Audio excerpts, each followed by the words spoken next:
Soy Priscila Wintes, tengo 36 años, y el año pasado vendí mi empresa de tecnología por $1.000 millones. Mi hermana menor, Vanessa, siempre fue la favorita, la hermosa. Mi esposo, Derek, era el encantador capitalista de riesgo que me conquistó en un instante. Nunca pensé que serían ellos los que intentarían matarme. Aún me persigue el recuerdo de Vanessa susurrando: "Saluda a los tiburones", mientras me empujaba desde nuestro yate al oscuro Pacífico. Derek solo se quedó allí sonriendo, pero jamás imaginaron lo que sucedería después, antes de sumergirme en esta historia increíble. Dime en los comentarios desde dónde estás viendo esto. Dale al botón de suscribirse si quieres escuchar más historias impactantes de traición familiar y regresos inesperados. Créeme, vas a querer saber cómo termina esto. Crecí en Seattle con mi hermana Vanessa, que es 3 años menor que yo. Desde el principio fuimos diferentes en casi todo. Mientras yo era práctica y estudiosa, Vanessa era extrovertida y naturalmente encantadora. Pasaba mis fines de semana programando y creando pequeños proyectos en la computadora familiar, mientras Vanessa ganaba concursos de belleza y acumulaba admiradores por donde iba. Nuestros padres, ambos profesores de secundaria, hicieron lo posible por apoyar nuestros caminos distintos, pero siempre sentí que entendían mejor a Vanessa. Se iluminaban de orgullo con sus presentaciones y logros sociales, mientras que mis éxitos académicos apenas merecían un asentimiento respetuoso. No es que no me quisieran, simplemente Vanessa tenía esa habilidad de atraer toda la atención. Algo que yo nunca dominé. Descubrí mi pasión por la tecnología cuando tenía 12 años. Nuestra profesora de informática, la señora Arlo, vio en mí algo que otros no percibieron. Me dio proyectos avanzados y se quedaba después de clases para enseñarme lenguajes de programación que no formaban parte del plan de estudios. Tienes un don, Priscila, me dijo una vez. Tu mente funciona de maneras extraordinarias. Esas palabras se convirtieron en mi ancla en tiempos difíciles. La universidad fue una lucha económica. Trabajaba en 3 empleos al mismo tiempo, para pagar mi carrera de Ciencias de la Computación en la Universidad de Washington. Por la mañana barista, en las tardes turnos en la biblioteca. Y los fines de semana, soporte técnico para negocios locals. Mientras tanto, Vanessa consiguió una beca parcial para estudiar comunicación, complementada por los ahorros que nuestros padres vaciaron por completo. Nunca le guardé rencor. Vanessa tenía esa capacidad de hacer que todos sintieran que valía la pena invertir en sus sueños. Durante esos años casi no dormía. Cuando no estaba trabajando o estudiando, programaba en mi diminuto apartamento, desarrollando el algoritmo que con el tiempo se convertiría en la base de mi empresa. Me fascinaba la posibilidad de crear inteligencia artificial capaz de interpretar emociones humanas a través de interacciones digitales. La mayoría de los expertos decía que era imposible, lo que solo me hacía estar más decidida. Tras graduarme, conseguí un empleo de programadora intermedia en una empresa tecnológica, mientras continuaba con mi proyecto personal por las noches y los fines de semana. 3 años después, ya tenía un prototipo funcional de lo que llama Interfaz de Inteligencia Emocional, o EI. Era revolucionario. Un sistema de IA capaz de analizar texto, patrones de voz y comportamiento digital para interpretar con precisión estados emocionales y responder de forma adecuada. Renuncié a mi empleo y fundé Neurosync con los $60,000 que había ahorrado en toda mi vida. Los primeros 2 años fueron brutales. Los inversionistas se emocionaban con la demostración, pero se retiraban al enterarse de que la fundadora era una mujer joven sin experiencia empresarial. Escuché tantas veces aquello de impresionante, pero demasiado arriesgado, que estuve a punto de rendirme. Durante ese periodo, Vanessa intentaba construir su carrera como modelo en Los Ángeles. Era lo suficientemente hermosa, pero con su 1,70 de estatura, la consideraban demasiado baja para la moda de alta costura. Cada pocos meses, me llamaba llorando por el alquiler que no podía pagar o por reparaciones de coche que no podía costear. A pesar de mis propias dificultades financieras, siempre le enviaba lo que podía. Eres mi red de seguridad, Prissy, solía decirme, usando el apodo de la infancia que solo ella tenía derecho a usar. El punto de inflexión para Neurosync llegó cuando mi algoritmo identificó correctamente signos tempranos de depresión en usuarios de una importante plataforma de redes sociales durante una pequeña prueba piloto. De repente, las aplicaciones en salud y bienestar se hicieron evidentes y los inversionistas comenzaron a llamarme a mí en lugar de que yo tuviera que buscarlos. En apenas 18 meses, Neurosync pasó de 3 empleados a más de 100. Y nuestra valoración alcanzó los $50 millones. Fue entonces cuando conocí a Derek Hamilton en una conferencia de inversión tecnológica en San Francisco. Él era todo lo que yo no era: alto, atractivo según los estándares convencionales, socialmente refinado y proveniente de una familia adinerada. Como capitalista de riesgo especializado en startups de inteligencia artificial. Se me acercó después de mi presentación con preguntas inteligentes sobre mi tecnología. Yo estaba acostumbrada a que los hombres de la industria me hablaran con condescendencia o intentaran robar mis ideas. Derek, en cambio, parecía genuinamente interesado tanto en mi trabajo como en mí. Me persiguió con insistencia, enviaba flores a mi oficina. Organizaba encuentros accidentales en eventos del sector y finalmente me invitó a cenar. Salir con alguien nunca había sido mi prioridad, pero había algo en su persistencia que logró atravesar mis defensas. Cuando me besó en nuestra tercera cita, sentí una oleada de emociones que me había negado durante años. Nuestra relación avanzó a una velocidad vertiginosa. 8 meses después, nos casamos en una pequeña ceremonia en la costa de California. Vanessa fue mi dama de honor. Llorando lágrimas de alegría que parecían genuinas. Te mereces toda la felicidad del mundo, me dijo mientras me abrazaba, con fuerza. Y yo le creí. En esos momentos, la corriente competitiva que siempre había existido entre nosotras parecía desvanecerse. Derek se integró en cada aspecto de mi vida. Me ofrecía consejos de negocios, me conectaba con personas influyentes e incluso sugirió que lo nombrara director de operaciones de NeuroSync. Vacilé con esa última petición. Y por primera vez vi un destello de frialdad en sus ojos. Desapareció enseguida, sustituido por una expresión de comprensión. Por supuesto que tú construiste esta empresa, dijo. Yo solo quiero contribuir a tu éxito, aprecié su respeto por mis límites. Sin darme cuenta de que era simplemente una retirada táctica, entonces llegó el acuerdo que lo cambió. Todo Tech Global, una de las empresas de tecnología más grandes del mundo, ofreció adquirir NeuroSync por $1.000 millones. La cifra era abrumadora. Mi junta directiva me instó a aceptar, señalando que los recursos de Tech Global ayudarían a escalar mi tecnología a nivel mundial. Tras semanas de negociaciones, acepté, pero imponiendo condiciones que protegieran a mi equipo principal y garantizaran que la tecnología se utilizara de manera ética. El día que se cerró el trato, Derek organizó una celebración en nuestra casa. Mientras brindábamos con champán, vi una mirada entre él y Vanessa que había volado para la ocasión. Fue breve, un momento de comunicación silenciosa que me pareció extraño, aunque no alarmante. Yo estaba demasiado abrumada por la riqueza repentina como para prestarle atención. $1.000 millones. La chica pobre de Siet, que había trabajado en 3 empleos para poder pagar la universidad, ahora era una de las mujeres más ricas del país. Si tan solo hubiera sabido lo que ese dinero me costaría 18 meses de matrimonio y 6 meses después de la adquisición multimillonaria. Comencé a notar cambios sutiles en Derek. El hombre que antes no soportaba estar lejos de mí ahora tenía frecuentes viajes de negocios. Sus atentos mensajes matutinos se volvieron esporádicos. Empezó a tomar llamadas en otra habitación, bajando la voz a un susurro cada vez que yo me acercaba. Al principio, atribuí esos cambios a la evolución normal de una relación. La fase de luna de miel no dura para siempre y ambos éramos profesionales, ocupados. Pero entonces, Vanessa empezó a aparecer cada vez con más frecuencia en nuestra mansión de San Francisco. La industria del modelaje está tan muerta ahora mismo, explicó cuando pidió quedarse con nosotros unas semanas. Solo, hasta que descubra mi próximo movimiento, esas semanas se convirtieron en meses. Al principio recibí su presencia con agrado, pensando que sería bonito reconstruir nuestro lazo de hermanas. Ahora que la competencia por la atención de nuestros padres había quedado atrás. Mirando atrás, debí haber prestado atención a la forma en que ella y Derek interactuaban. Había una facilidad entre ellos que iba más allá de la cordialidad entre cuñados. Compartían bromas privadas. Sus conversaciones se detenían en seco cuando yo entraba en una habitación. Más de una vez, sorprendí la mano de Derek posada demasiado tiempo en el hombro de Vanessa, o en la parte baja de su espalda. Una tarde regresé temprano de una reunión, y los encontré inclinados sobre la laptop de Derek en su despacho. Saltaron de inmediato al verme, y Derek cerró con rapidez lo que estuvieran mirando. Solo le mostraba a Vanessa algunas oportunidades de inversión, explicó con naturalidad, para cuando decida qué hacer con su futuro. Asentí. Pero algo no cuadraba. Esa noche revisé los registros de actividad de la red, una medida de seguridad que había instalado cuando nos mudamos a la mansión. La computadora de Derek había accedido a nuestras cuentas financieras conjuntas, específicamente a las que contenían la mayor parte del dinero de la adquisición. En sí no era extraño, ya que Derek administraba buena parte de nuestras finanzas personales. Lo inquietante era que esas búsquedas estaban centradas en límites de transferencia y regulaciones bancarias internacionales. A la mañana siguiente, lo enfrenté durante el desayuno. ¿Está todo bien?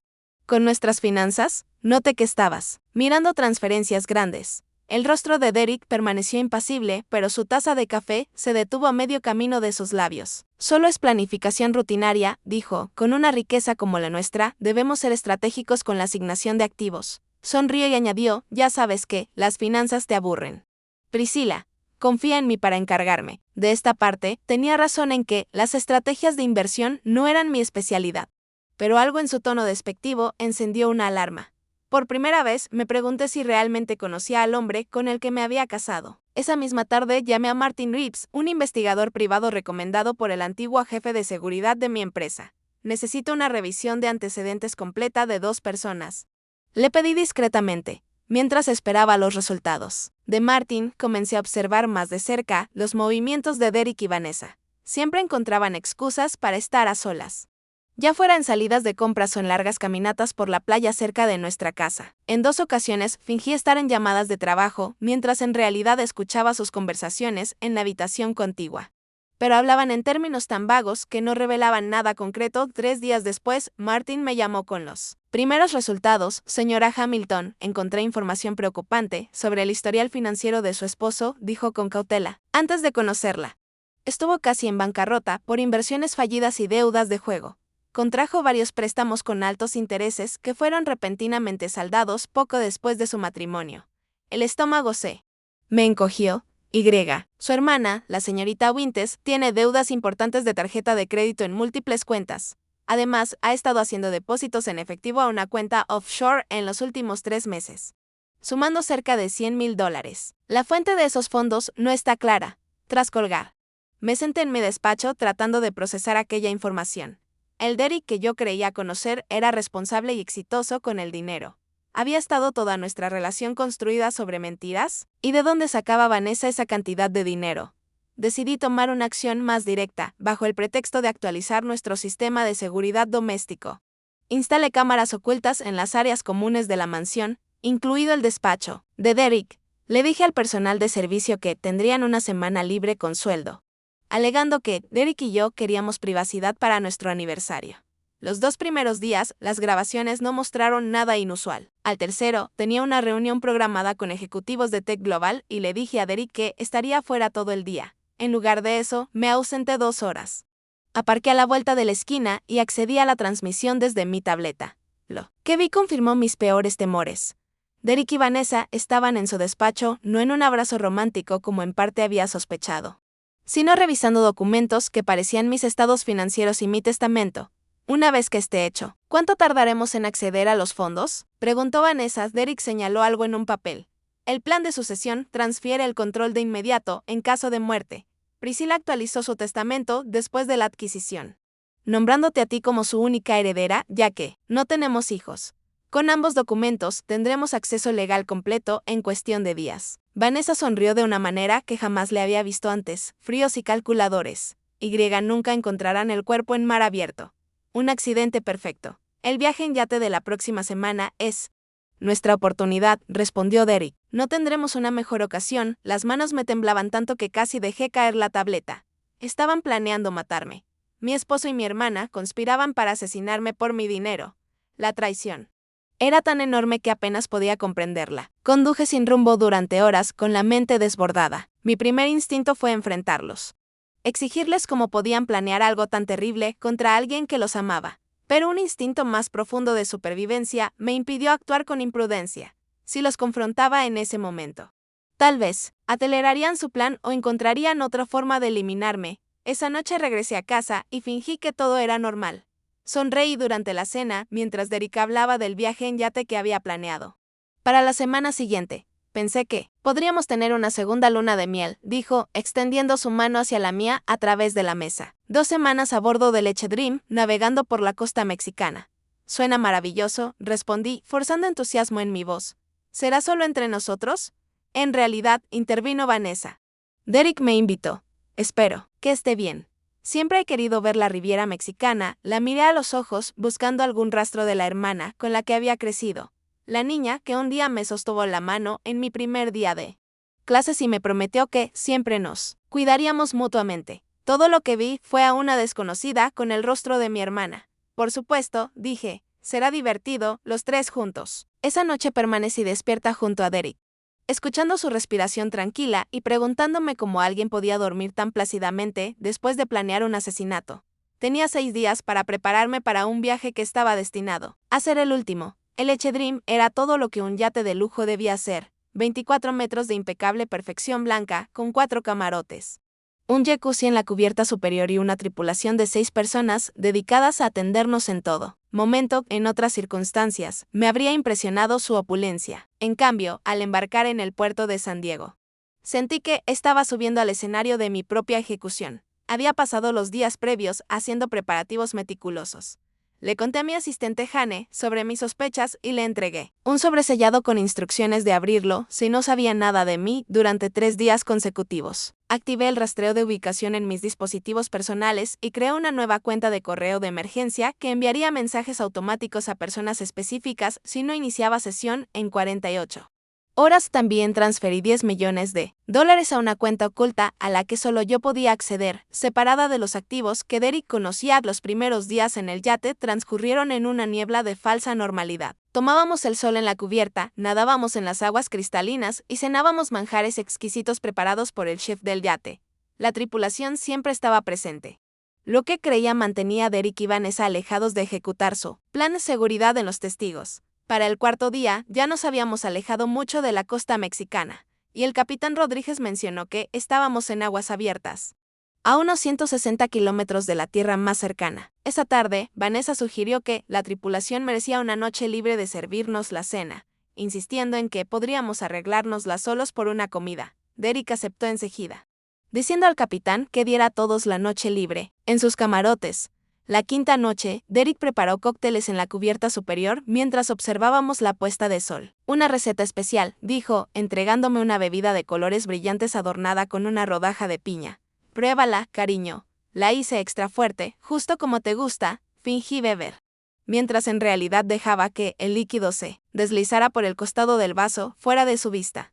Deliciosa, murmuré y la dejé sobre la mesa cuando él se volvió para preparar la bebida de Vanessa. Durante la siguiente hora, fingí estar cada vez más somnolienta, arrastrando las palabras y tambaleándome al caminar. Creo que necesito recostarme, dije a propósito, fingiendo torpeza al ponerme de pie. Derek estuvo de inmediato a mi lado, rodeando mi cintura con su brazo. Déjame ayudarte a nuestra cabina. Su solicitud habría parecido amorosa para cualquiera que mirara, pero yo podía sentir la tensión en su agarre, la ansiedad mal disimulada como preocupación. En nuestro camarote, me dejé caer sobre la cama, manteniendo los ojos entrecerrados, pero con un pequeño resquicio de visión. Derek comprobó mi reacción, agitó su mano frente a mi rostro y pronunció mi nombre, satisfecho de que lo que hubiera puesto en mi bebida funcionaba. Salió de la cabina y cerró la puerta con llave tras de sí. Esperé 15 minutos antes de moverme en silencio hacia la puerta y pegar el oído contra ella. Podía oír a Derek y Vanessa hablando en la cubierta. Sus voces viajaban por las rejillas de ventilación del yate. ¿Está fuera de combate?, preguntó Vanessa. Completamente, respondió Derek. Usé suficiente sedante para tumbar a alguien el doble de su tamaño. No despertará ni cuando la movamos. Bien, la tripulación está abajo, viendo un partido de fútbol. Tenemos al menos una hora. Rápidamente me cambié a ropa deportiva oscura y zapatos resistentes al agua que había escondido en mi equipaje. Aseguré una pequeña bolsa impermeable con un localizador GPS, dinero de emergencia y un teléfono satelital compacto alrededor de mi cintura, bajo la camisa. Luego volví a tumbarme en la cama, retomando mi pose de drogada justo cuando escuché pasos acercarse. La puerta se abrió y Derek entró con Vanessa detrás. Es hora de moverla, dijo, recuerda. Tiene que parecer que caminaba dormida o borracha y que se cayó por la borda accidentalmente. Mientras se acercaban a la cama, tomé mi decisión. En lugar de ser llevada a mi destino, los enfrentaría. Me incorporé bruscamente, sorprendiéndolos a ambos. ¿Buscaban algo?, pregunté. Mi voz firme, a pesar de la adrenalina recorriéndome el cuerpo. El asombro en sus rostros habría sido casi cómico en otras circunstancias. Derek se recuperó primero, su expresión pasando de sorpresa a preocupación con la misma naturalidad ensayada de siempre. Priscila, ¿estás despierta? ¿Cómo te sientes? Parecías muy ida antes. Vanessa permaneció inmóvil, con los ojos saltando entre Derek y yo. Dejen de fingir, dije poniéndome de pie. Lo escuché todo. Sé de su plan para drogarme y arrojarme por la borda. Sé del testamento, del dinero, de todo. Hubo un instante de silencio tenso. Entonces el rostro de Vanessa se transformó. La máscara de afecto fraterno cayó por completo, sustituida por un desprecio helado. Siempre fuiste la lista, ¿verdad? Dijo, su voz goteando resentimiento. Siempre un paso adelante. Siempre tan perfecta. Priscila, con su brillante mente y ahora sus $1.000.000.000. ¿Cuánto tiempo? Pregunté, mirándolos a ambos. ¿Cuánto tiempo llevan planeando esto? Derek se encogió de hombros, sin molestarse ya en ocultar su verdadera naturaleza. Desde antes de la boda. En realidad, necesitaba acceso a tus bienes, y el matrimonio era la manera más simple. ¿Y tú? Me giré hacia Vanessa. La traición de mi propia hermana dolía más que cualquier cosa que Derek pudiera infligir. Por favor. Bufó ella. ¿Sabes lo que es vivir siempre a tu sombra? La pobre Vanessa. No tan inteligente como su hermana, no tan exitosa, siempre necesitando ayuda. Siempre la causa de caridad. Me merezco parte de lo que tienes. Compartimos la misma sangre. Así que decidiste derramar esa sangre por dinero. Las palabras me supieron amargas en la boca. Basta de charla, dijo Derek, avanzando hacia mí. Esto no cambia nada. Salvo el método. Nadie oirá tus gritos aquí afuera. Retrocedí hacia la puerta, pero Vanessa se movió rápido para bloquear mi salida. Derek se lanzó contra mí y logré esquivarlo, haciéndolo chocar contra la mesa de noche. Conseguí deslizarme más allá de Vanessa y corrí hacia la cubierta con la esperanza de llegar a los camarotes de la tripulación y encontrar seguridad en testigos. Alcancé la cubierta principal, gritando por ayuda, pero el ruido de los motores del yate era demasiado fuerte y los camarotes de la tripulación demasiado lejanos. Derek me derribó por detrás, su peso sacándome el aire de los pulmones. Sujétale los brazos, gruñó a Vanessa, que me agarró las muñecas, luché con todas mis fuerzas, logrando asestar una fuerte patada al estómago de Derek que lo hizo doblarse. Me solté del agarre de Vanessa y corrí hacia la barandilla, pensando que podría saltar y nadar hasta el otro lado del yate, donde quizá la tripulación me vería. Pero Derek se recuperó demasiado rápido. Me agarró del cabello, tirando de mí hacia atrás con tanta fuerza que vi destellos. Juntos, él y Vanessa me arrastraron hasta el borde del yate. Arañé con desesperación, sacando sangre de la mejilla de Derek, luchando con la fuerza agónica de alguien que se enfrenta a la muerte. Por un instante, al mirar a los ojos de Vanessa, creí ver un destello de vacilación, un fantasma de la hermana que alguna vez conocí. Vanessa, por favor. Jadeé, somos familia. Su expresión se endureció. Se inclinó hacia mí, su aliento caliente contra mi oído, y susurró, saluda a los tiburones de mi parte, Prissy. Entonces me empujó con fuerza, sus manos golpeando mi pecho con una potencia sorprendente. Sentí como caía. El rostro sonriente de Derek y los ojos fríos de Vanessa alejándose por encima de mí. Luego vino el impacto brutal de golpear el agua desde 6 metros de altura como cemento contra mi espalda. El frío me envolvió, el agua llenando mi nariz y mi boca, mientras me hundía bajo la superficie. Sobre mí, los motores del yate rugían más fuerte. A través de la oscuridad acuática, vi sus luces alejándose, mientras Derek y Vanessa huían, dejándome morir en la inmensidad del océano Pacífico. El frío fue lo primero, un shock que me arrancó el aire de los pulmones y casi me hizo inhalar agua. Luché contra el instinto de entrar en pánico, obligándome a pensar a través de la niebla de adrenalina y miedo. La superficie. Necesitaba alcanzar la superficie y pateé con fuerza, los pulmones ardiendo hasta que rompí el agua con un jadeo. Desesperado. El yate ya estaba a unos 100 metros, sus luces desvaneciéndose en la oscuridad. Por un momento consideré gritar, pero la realidad me golpeó enseguida. Nadie me escucharía sobre el ruido de los motores. Y las únicas personas que sabían que yo estaba allí querían verme muerta, batiendo el agua. Traté de orientarme. La luna era lo bastante brillante como para distinguir el horizonte, pero lo único que veía era océano infinito en todas direcciones. Ninguna tierra, ningún otro barco, nada salvo agua negra, extendiéndose hasta encontrarse con el cielo estrellado. La gravedad de mi situación me aplastó. Estaba sola, en mar abierto, de noche.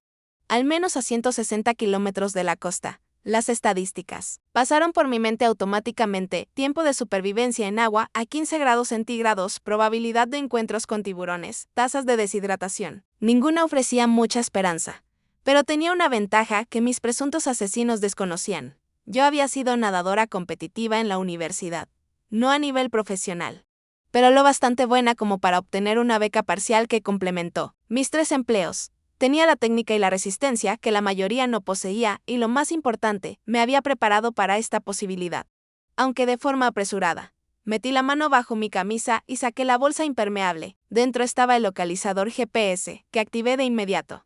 La diminuta luz parpadeó, señalando que funcionaba. Que alguien recogiera la señal tan lejos era otra cuestión, lo siguiente era conservar energía. La hipotermia me mataría más rápido que el agotamiento y permanecía nadando activamente toda la noche. Cambié a un estilo de espalda relajado, concentrándome en mantener el rostro fuera del agua, mientras gastaba la menor energía posible, mientras flotaba, mirando el vasto manto de estrellas.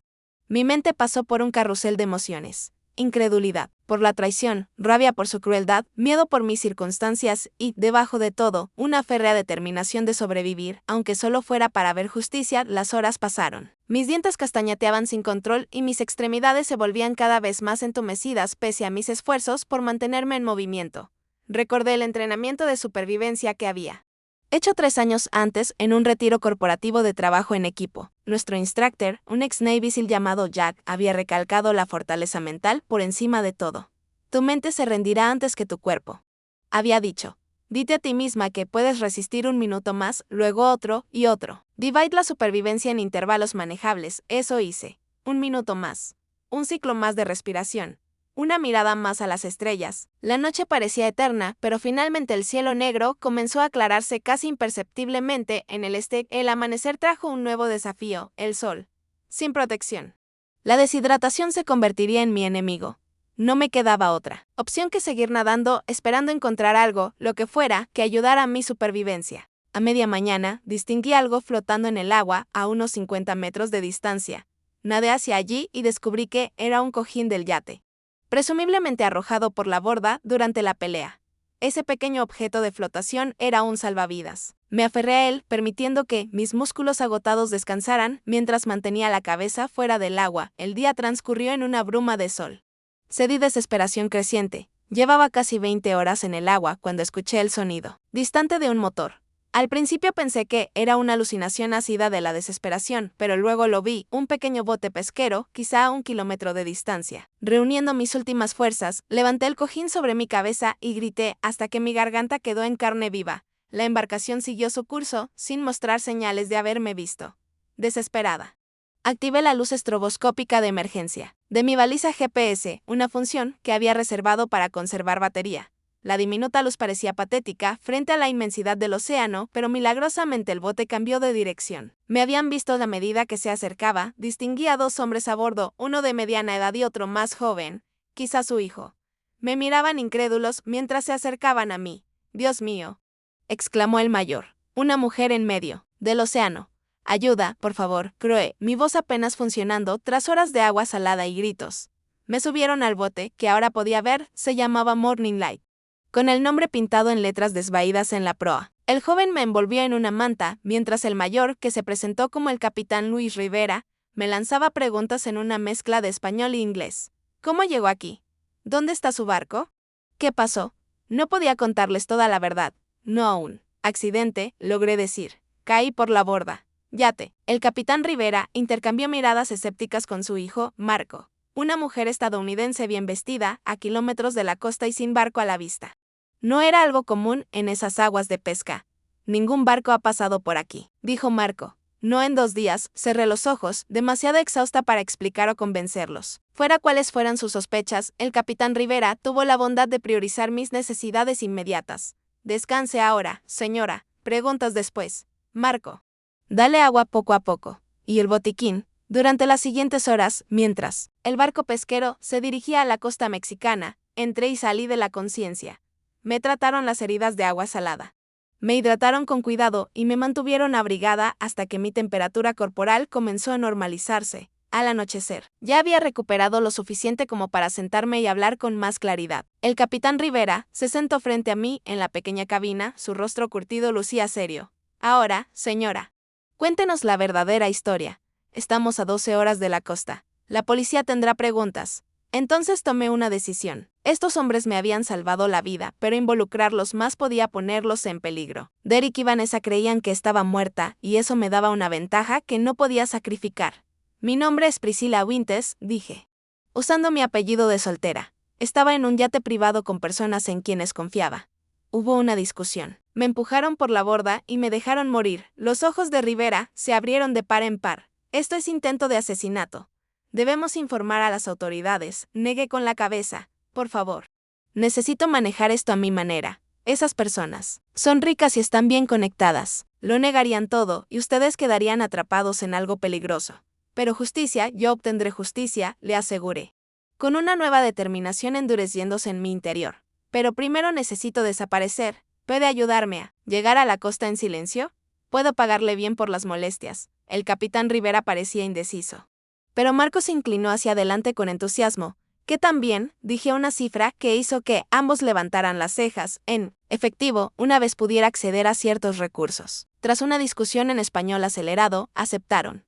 A la mañana siguiente, atracaron en un pequeño pueblo pesquero, lejos de las zonas turísticas. Fiel a mi palabra. Usé el dinero de emergencia de mi bolsa impermeable para pagar una habitación en un modesto hotel y les entregué un generoso anticipo de la suma prometida. Les enviaré el resto, les aseguré, pero por favor, no le digan a nadie que me encontraron una vez sola en la pequeña habitación del hotel. Por fin me permití derrumbarme, las lágrimas llegaron en oleadas violentas. El peso total de la traición aplastándome ahora que la supervivencia inmediata ya no era mi única prioridad. Mi propia hermana, mi esposo, las dos personas en quienes más debía poder confiar. Habían intentado asesinarme por dinero. Cuando la tormenta emocional pasó, me quedó una claridad que jamás había experimentado antes. Accedí a mi correo de emergencia desde la computadora del hotel y contacté a Jane, mi asistente, cuya lealtad había sido probada a lo largo de los años. Su respuesta fue inmediata y cargada de emoción, pero tan profesional como siempre. Dios mío, Priscila, abrí tu sobre ayer, después de no saber nada de ti. He estado fuera de mí. Derek y Vanessa regresaron hace 2 días. Reportaron tu desaparición, alegando que caíste por la borda durante la noche mientras dormían. Las operaciones de búsqueda y rescate se cancelaron esta mañana. Derek dio una emotiva conferencia de prensa. ¿Qué necesitas que haga? Así que, el plan avanzaba exactamente como lo habían diseñado. Oficialmente yo estaba muerta. Y ellos se posicionaban para heredar mi fortuna. Escribí una respuesta cuidadosa a Jane, detallando lo que necesitaba: canales de comunicación seguros, acceso a mis fondos ocultos y un silencio absoluto sobre mi supervivencia. Durante la semana siguiente, mientras me recuperaba en aquel pequeño pueblo costero, vi en el televisor del hotel los reportajes sobre mi trágico accidente. Derek interpretaba al viudo desconsolado a la perfección, con la voz quebrándose, mientras describía cómo despertó y descubrió que yo ya no estaba. Vanessa permanecía a su lado. Los ojos enrojecidos e hinchados, una imagen de devastación. Fratern, Priscila lo era todo para nosotros, dijo a los reporteros, secándose las lágrimas con un pañuelo. No sé cómo seguir sin mi hermana mayor. La actuación era impecable. Si no hubiera escuchado sus planes de asesinato, si no hubiera sentido las manos de Vanessa empujándome al océano, tal vez yo misma habría creído en su dolor. Una semana después de mi muerte, anunciaron que, según mi testamento y el plan de sucesión de negocios, Vanessa heredaría mi fortuna personal y Derek asumiría el control de mis intereses empresariales restantes. La rapidez con la que se movieron confirmaba lo que había escuchado en el yate, que tenían estas maniobras legales preparadas con mucha antelación, al verlos reclamar el trabajo de toda mi vida. Sentí una frialdad furiosa como nunca antes había experimentado. Ya no se trataba solo de sobrevivir, se trataba de justicia, de hacerlos enfrentar las consecuencias de lo que habían hecho, con la ayuda de Jane. Reunía un pequeño equipo en el que confiaba plenamente. Theodore Ubintes, mi abogado corporativo, que se había opuesto a mi matrimonio con Derek desde el principio. Olivia Chen, experta en ciberseguridad que había trabajado conmigo en Neurosync. Y Martin Reeves, el investigador privado que había descubierto los problemas financieros de Derek. Desde mi escondite en México, empecé a planear mi regreso. No como una víctima pidiendo ayuda, sino como la arquitecta de su caída. La pequeña habitación del hotel frente a la playa se convirtió en mi sala de guerra. Me teñí el cabello castaño de negro. Usaba gafas oscuras incluso en interiores. Y adoptaba el alias de Patricia Lane en todas mis interacciones locals. Nadie relacionaba a aquella mujer bronceada, de cabello oscuro y reservada, con la caudalada empresaria tecnológica cuya trágica muerte ocupaba titulares internacionales. Mi equipo se reunió de forma virtual, conectándose a través de canales encriptados que Jane había establecido. Nuestra primera reunión marcó el tono de todo lo que vendría después. Antes de empezar, dije mirando a la cámara de mi laptop: quiero que quede claro lo que estamos haciendo. Esto no se trata de venganza en el sentido tradicional. No quiero convertirme en ellos. Se trata de justicia y de proteger a otros que podrían ser dañados en el futuro. Theodore, con su cabello plateado y expresión seria llenando un recuadro de mi pantalla, asintió con firmeza. Lo que hicieron fue intento de asesinato, simple y llano. pero probarlo será un desafío sin pruebas directas. Ahí es donde entro yo, dijo Martin desde otra ventana. El investigador privado había estado trabajando sin descanso desde mi desaparición. He estado monitoreando sus actividades desde que regresaron. Ya están gastando tu dinero, Priscilla. Autos nuevos, joyas, un anticipo para una casa de vacaciones en Aspen. Ha estado rastreando su huella digital, agregó Olivia. Su joven rostro serio bajo los mechones azules de su cabello. Derek ha estado investigando países sin tratados de extradición. Planean transferir grandes sumas a cuentas offshore dentro del mes. Esa información avivó mi determinación. Entonces trabajamos hacia atrás, dije. Necesitamos 3 tipos de pruebas, evidencia de su complot antes del viaje en yate. Documentación del fraude financiero que están cometiendo ahora mismo. Y, si es posible, evidencia directa del intento de asesinato. Durante las siguientes 3 semanas, mi equipo ejecutó un plan meticuloso. Theodore revisó todos los documentos legales que Derek y Vanessa habían presentado desde mi muerte, identificando numerosas irregularidades y firmas falsificadas. Martin profundizó en el pasado de Derek, descubriendo patrones inquietantes. Encontré 2 exnovias que murieron en circunstancias sospechosas, informó durante nuestra tercera semana. Ambas ricas, ambas en accidentes en los que Derek fue la última persona en verlas con vida. Ninguno de los casos tuvo suficiente evidencia para presentar cargos. Pero el patrón es inconfundible, es un asesino en serie, susurró Jane, visiblemente conmocionada. Un tipo específico, corregí. Apunta a mujeres adineradas por su dinero. Y esta vez Vanessa es su cómplice, probablemente porque mi testamento exigía una conexión familiar para heredar. La contribución de Olivia fue quizás la más condenatoria. Logró recuperar correos electrónicos y mensajes de texto, borrados entre Derek y Vanessa que se remontaban a más de un año, mucho antes de mi matrimonio. Miren este intercambio de hace 14 meses, dijo, compartiendo su pantalla para mostrarnos una conversación de texto. Derek, el compromiso está fijado. Ella dijo que sí. Vanessa, claro que sí, mi hermana siempre quiso lo que nunca podía tener, una relación real. Derek, sé amable. Tu hermana es mi boleto para arreglar todo, y tu boleto para salir de deudas. Vanessa, ¿cuánto tiempo tendremos que esperar, Derek? Derek, hasta que la empresa se venda. Valor máximo. Luego, un trágico accidente. Vanessa, puedo ser paciente. Por 1.000 millones de razones, leer su conversación casual sobre mi asesinato me enfermó físicamente, pero también endureció mi resolución. Esto había sido premeditado desde el principio. Cada beso, cada te amo. Cada momento de lo que creí que era la construcción de una vida juntos había sido un paso calculado hacia mi muerte. Mientras tanto, Jane coordinaba la parte más delicada de nuestro plan, preparar la mansión para mi regreso, usando contratistas de confianza que creían estar instalando un regalo sorpresa para los dueños.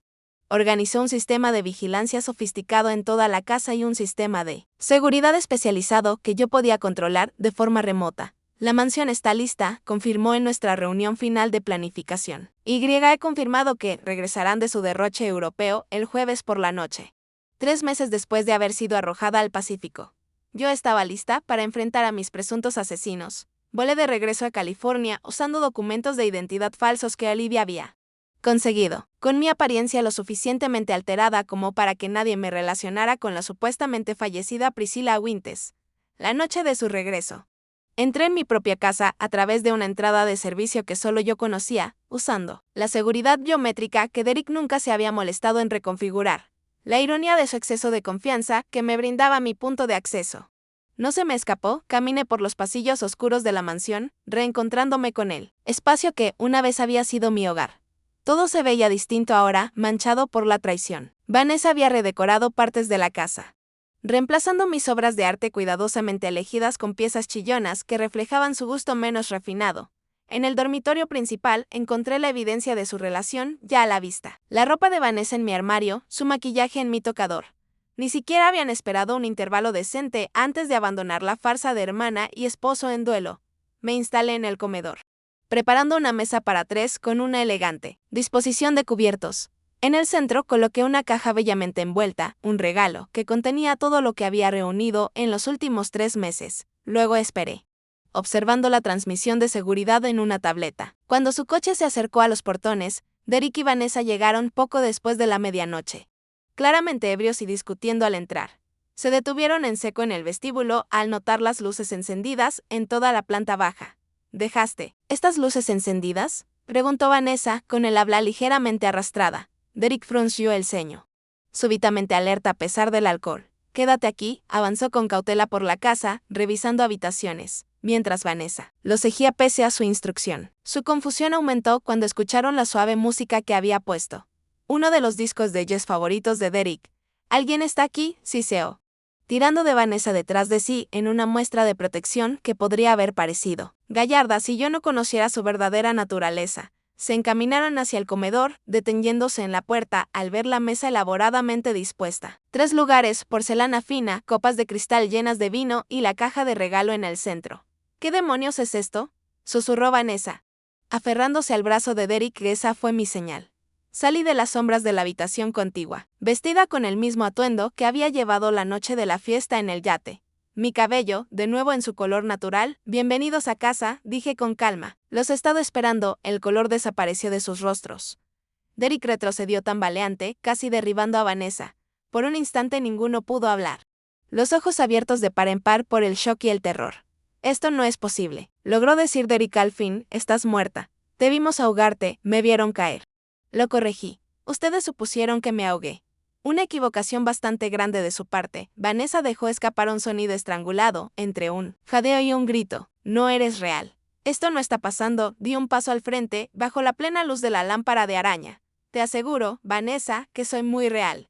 Y a diferencia de ustedes, no estoy aquí para matar a nadie. Estoy aquí para entregar un regalo. Derek pareció recuperar algo de compostura, su mente trabajando visiblemente en las opciones. Priscila, gracias a Dios estás viva. Pensamos que te habíamos perdido. Fue un accidente terrible, basta. Lo interrumpí. No insultemos nuestra inteligencia. Los escuché planear mi asesinato. Sentí las manos de Vanessa empujándome por la borda de ese yate. Lo sé todo. No puedes probar nada, dijo Vanessa, su shock transformándose en desafío. Es tu palabra contra la nuestra. Todos ya creen que tuviste un accidente, sonreí. Una expresión fría que los hizo tensarse a ambos. Eso me lleva mi regalo. Señale la caja sobre la mesa, ábranla. Derek se acercó con cautela, como si la caja pudiera contener una bomba. En cierto modo, así era, solo que no del tipo explosivo. Levantó la tapa y miró el contenido. Su rostro contorsionándose de horror al comprender.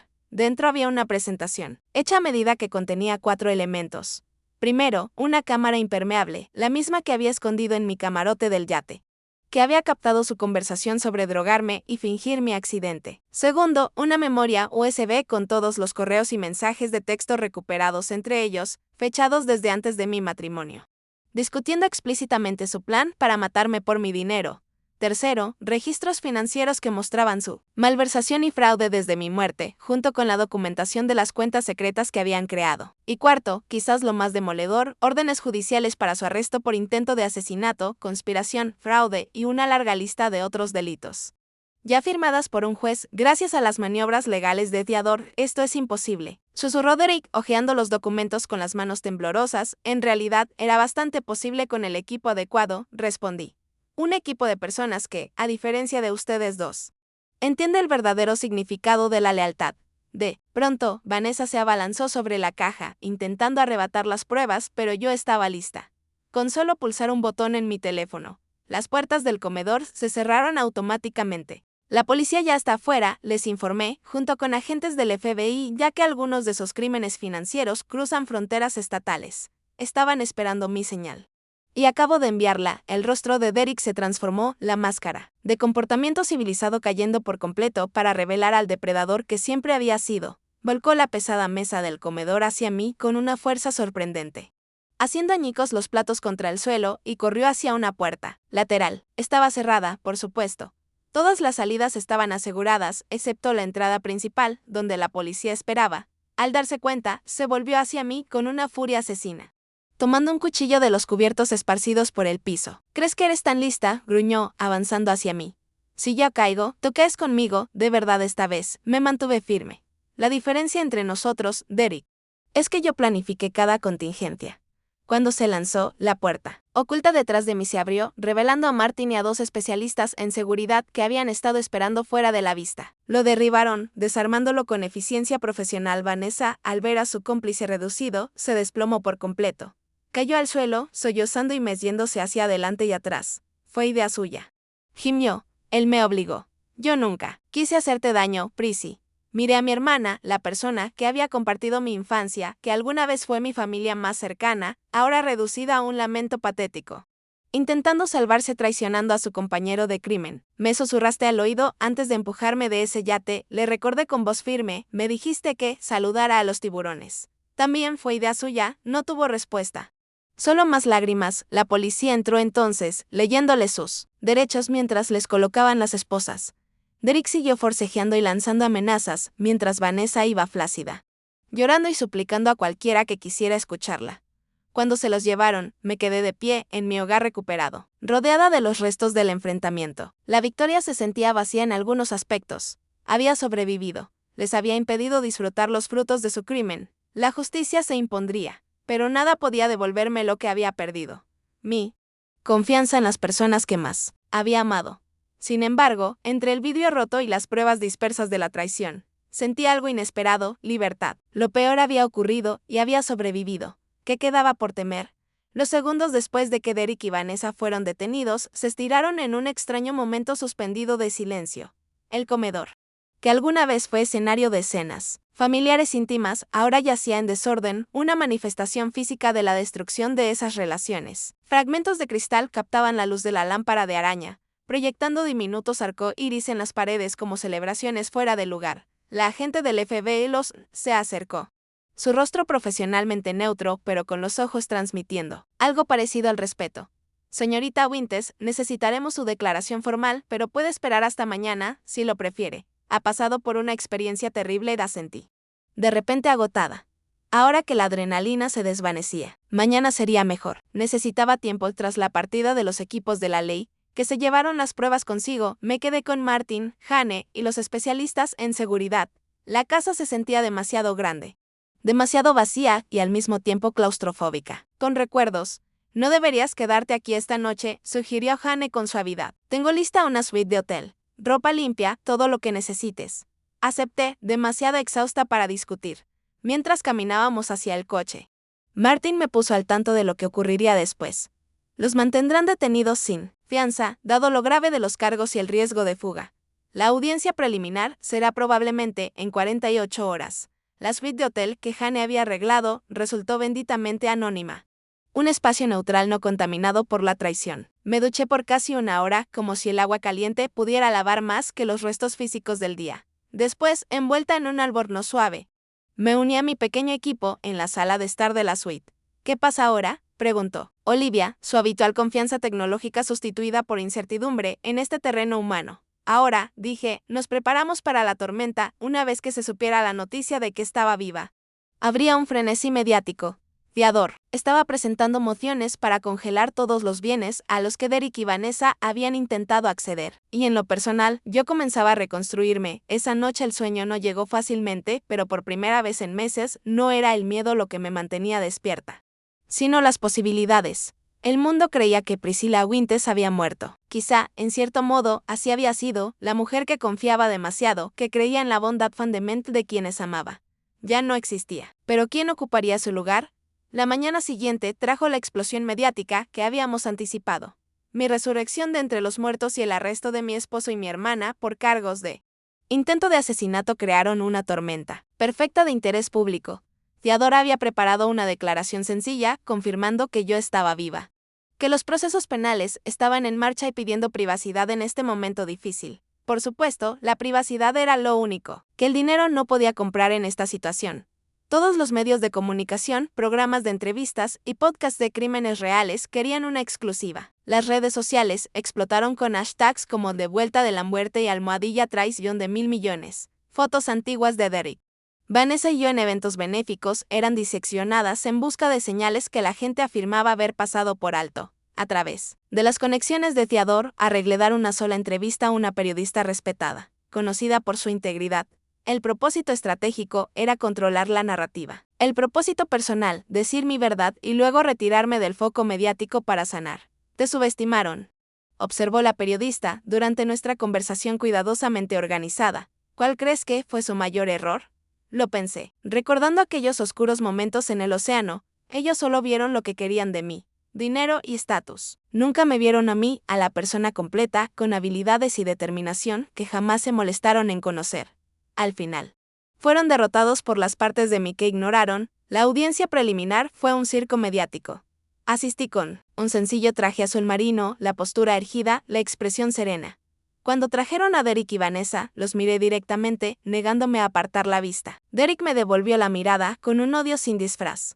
Vanessa no pudo sostener mis ojos, la evidencia era abrumadora. La grabación del yate por sí sola resultaba devastadora, capturando su discusión explícita de asesinarme por mi dinero. Sus comunicaciones electrónicas demostraban años de premeditación. Los registros financieros mostraban fraude tanto antes como después de mi supuesta muerte. A ambos se les negó la libertad bajo fianza mientras los conducían fuera. Vanessa finalmente me miró.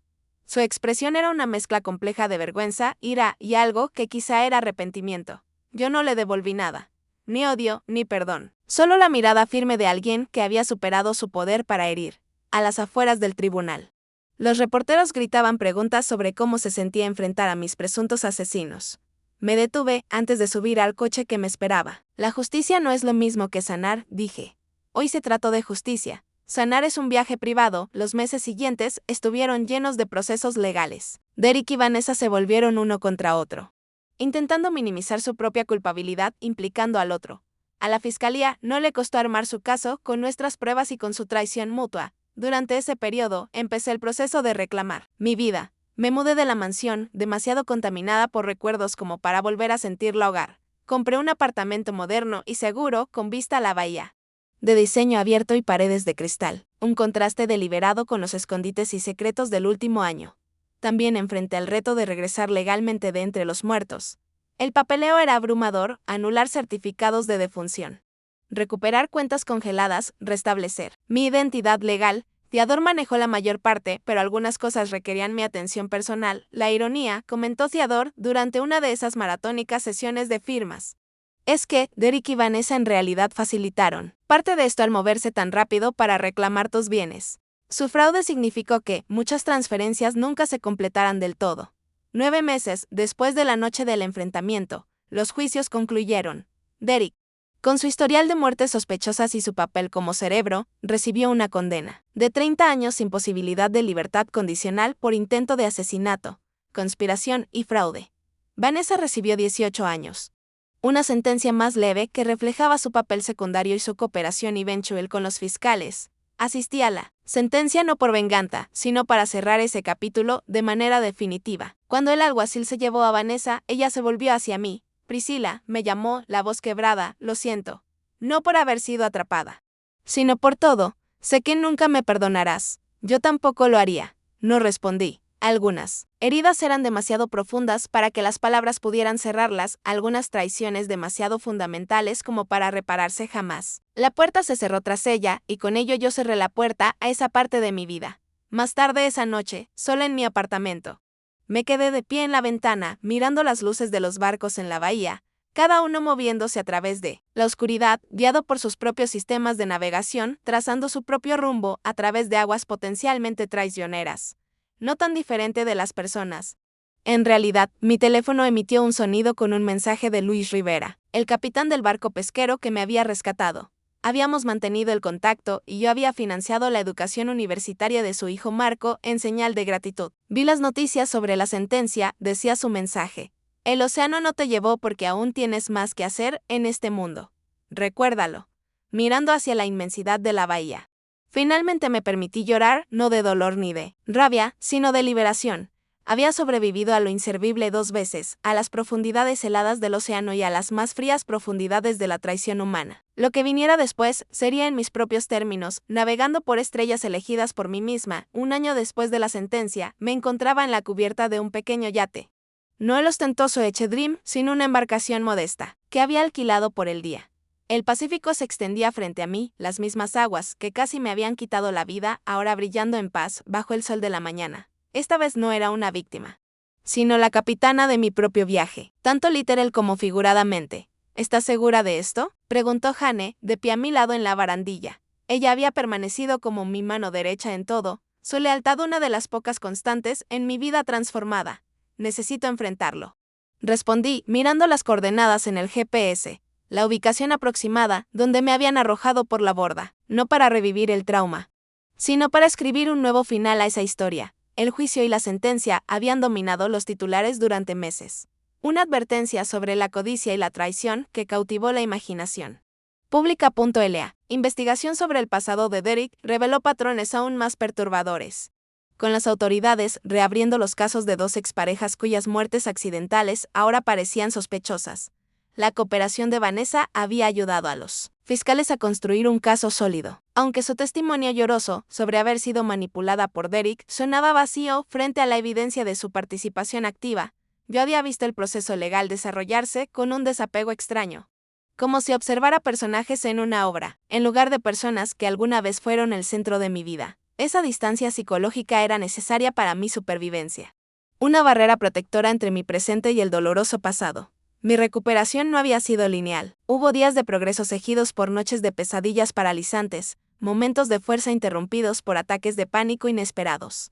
Cuando el motor de un barco sonaba demasiado parecido al Dream o cuando alguien se acercaba por detrás de forma imprevista. 3 meses después de la sentencia, por consejo de Theodore, comencé a trabajar con la doctora Elena Ramírez, una terapeuta especializada en trauma y traición. Nuestras sesiones fueron desafiantes, obligándome a confrontar no solo el trauma físico de casi ahogarme, sino también las heridas más profundas de la confianza rota por quienes más debía haber podido amar. Las traiciones más difíciles de sanar son las perpetradas por las personas que se supone que debían amarnos, observó la doctora Ramírez durante una sesión particularmente difícil. Tu experiencia fue extrema. Pero la herida fundamental, la confianza rota, es algo que muchas personas comprenden. Esa comprensión me llevó a dar mi primer paso concreto hacia una recuperación significativa, fundarse Phoenix Trust, una fundación dedicada a ayudar a víctimas de crímenes financieros y de traición doméstica. La organización ofrecía apoyo legal, recursos de terapia y fondos de emergencia para personas que intentaban escapar de relaciones peligrosas, especialmente aquellas complicadas por el control y la manipulación financiera. ¿Por qué Phoenix?, preguntó un reportero en el lanzamiento de la fundación. Porque renacer de las cenizas no es solo un mito, expliqué. Es un proceso doloroso y necesario.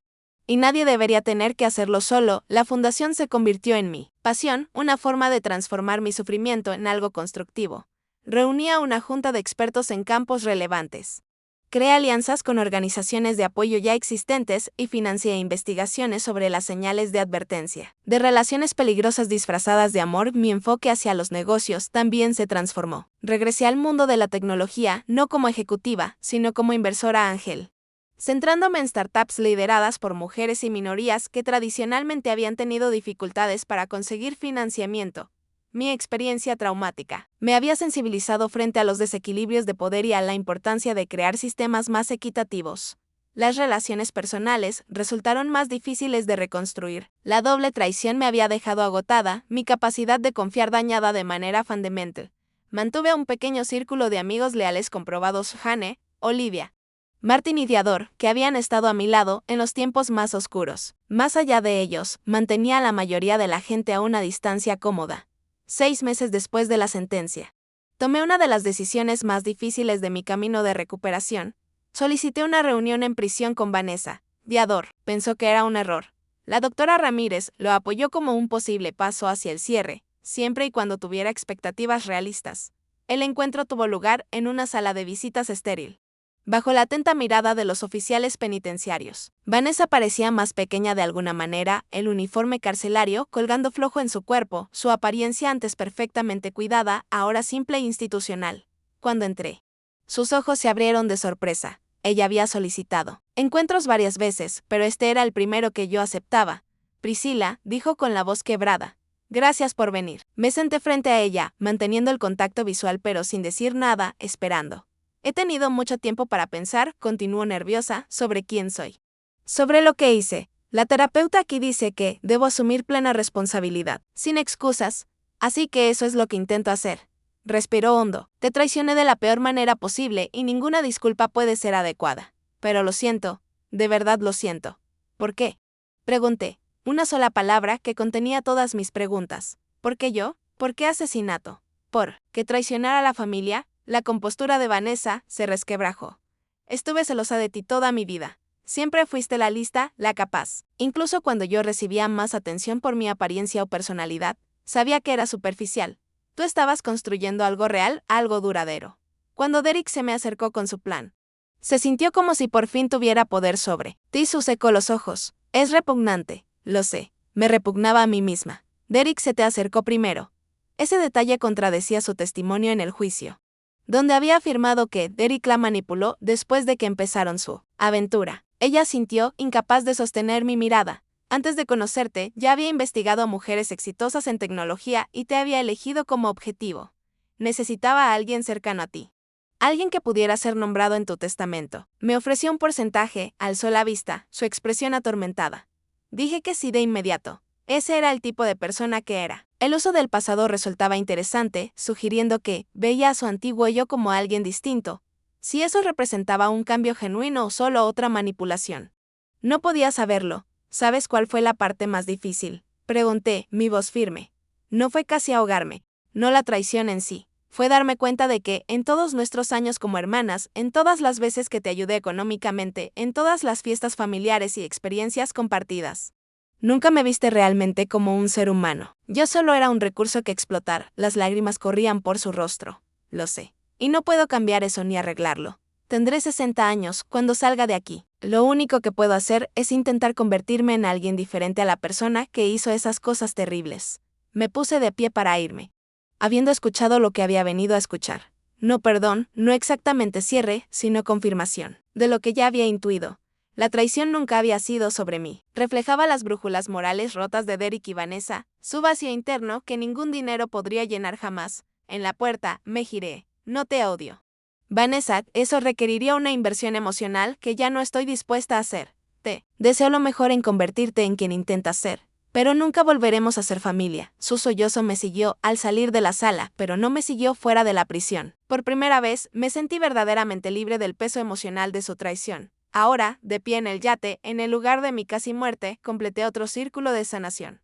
Había llevado rosas blancas. Una por cada mes de mi camino de recuperación. Una por una, las dejé caer al agua, viéndolas flotar con la corriente. Esto no se trata de perdón, dije a Jane y al pequeño grupo de amigos que me habían acompañado en esta peregrinación. Se trata de reclamar este espacio, esta experiencia, de reconocer que sobreviví no solo por suerte, sino por mi propia fuerza y la ayuda de buenas personas. Me quedé un momento más con la última rosa en la mano. Esta es para la persona que fui antes, la mujer confiada que murió en estas aguas. Honro su memoria, pero ya no la lloro. Ella ha evolucionado en alguien más fuerte, cuando la última rosa se unió a las demás en el agua. Una sensación de paz se asentó sobre mí. No la paz ingenua de alguien intacto por la tragedia, sino la serena firmeza de una sobreviviente que ha reconstruido desde las ruinas. De vuelta en tierra, continué construyendo mi nueva vida. The Phoenix Trust se expandió a nivel nacional, ayudando a miles de personas a escapar de situaciones peligrosas. Mi portafolio de inversiones apoyó a decenas de startups prometedoras lideradas por fundadores de comunidades subrepresentadas. Desarrollé nuevas amistades con cautela, pero de manera genuina, creando una familia elegida para reemplazar a la que me había traicionado 2 años después del enfrentamiento. Publiqué unas memorias tituladas Después de la caída. Reconstruir. Cuando tus cimientos se derrumban, se convirtieron en una fuente inesperada de conexión con otros que habían experimentado traiciones diferentes pero igualmente devastadoras. El éxito del libro me llevó a dar conferencias donde compartía mi viaje, no como víctima, sino como alguien que había enfrentado lo peor y había emergido entera, aunque cambiada. La lección más importante que aprendí, dije a una audiencia de sobrevivientes en un evento de Phoenix Trust, es que, aunque la confianza puede romperse de forma catastrófica, también puede reconstruirse deliberadamente, ya no como un estado automático, sino como una elección consciente basada en evidencia y límites. Y paradójicamente, ese tipo de confianza, ganada en lugar de entregada a ciegas, crea vínculos más fuertes que los que tuve antes. Nunca me volví a casar, ni siquiera salí seriamente en esos primeros años de recuperación. Algunas heridas necesitaban más tiempo que otras, pero me mantuve abierta a la posibilidad, negándome a permitir que Derek y Vanessa me robaran la alegría futura junto con todo lo demás que habían intentado arrebatarme. Hoy, mirando el océano desde mi yate, lo veo de una manera diferente a como lo vi alguna vez, no solo como el escenario de mi casi muerte, sino como el comienzo de mi renacimiento. El vasto mar que casi me reclamó también me llevó hasta Luis y Marco Rivera, a una segunda oportunidad, a la persona en la que ahora me estoy convirtiendo. La vida no ofrece garantías contra la traición o la pérdida. Las personas en quienes confiamos pueden revelarse como extraños.